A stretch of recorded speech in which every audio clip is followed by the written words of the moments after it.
So when when I went to a program of recovery, some people don't believe in God at first. And so there's a bunch of acronyms for God. It can be good or orderly direction. It can be, I heard it said group of drunks one time. You can make golly, Heather, you could make the group your God, right? And so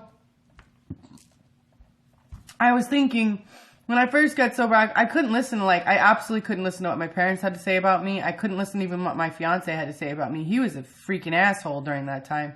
Well, he was an asshole all the time, but I picked him because I was stupid. I'm really not happy with the way I'm talking today. I picked him because I was not informed. I was not stupid. Anyway, are you done? Why don't you go close the door since you let yourself in?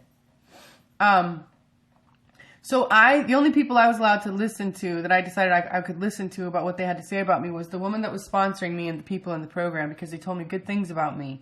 They built me up and they were kind. But I decided to tune out the fiance because all he wanted to do was bring up everything from my past that I had ever done wrong. And I couldn't fucking hear it every day. I could not be presented with a list of every way that I had fucked up every day. I just fucking couldn't do it. Like, who the fuck can move on from that, right? You know what I mean? Like, it's just ridiculous. So I decided I just was going to have to tune him out, lovingly disassociate from him. Just say, thank you, and smile. And same thing with my parents. I love my parents. We all have our own truth. Everyone around me had the right to feel the way they felt. You know what I mean? Like, I had raped and pillaged life. I was like a Viking in your life. You know what I mean? Like, I don't know if you ever watched the show Vikings. Remember one time they land in England and they just tear up this church. I mean, they just annihilate the church to take everything out of the church and jack with all the people and take the spoils, the riches, the gold from the church.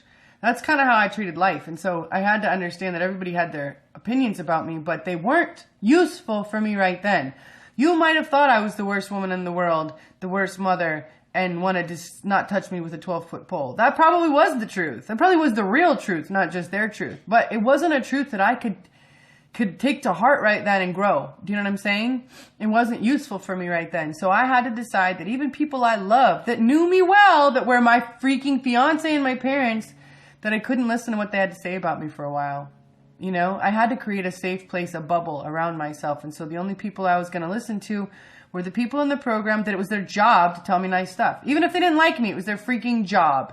And I decided that I was going to have to sign up for that, because even if it wasn't authentic, even if my parents were authentic, it wasn't useful right then. It wasn't helpful. It wasn't going to help me grow to be around those maybe truth statements that were hurtful to me.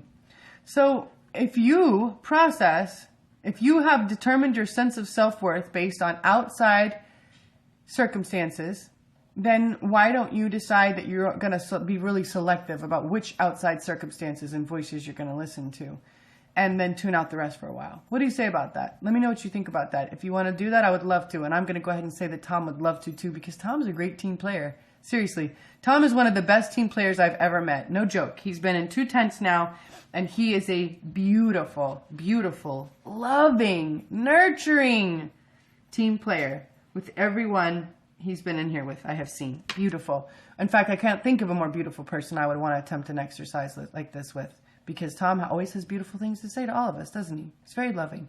So let me know what you think about that. We can kick that off in here. I'll start. You ready? Carrie, you look radiant and white like an angel. Carrie, when not threatened, when calm, you are very self-aware. Those are my 2 things good about you today. I love you. I love you both. I love you all. I'll see you later.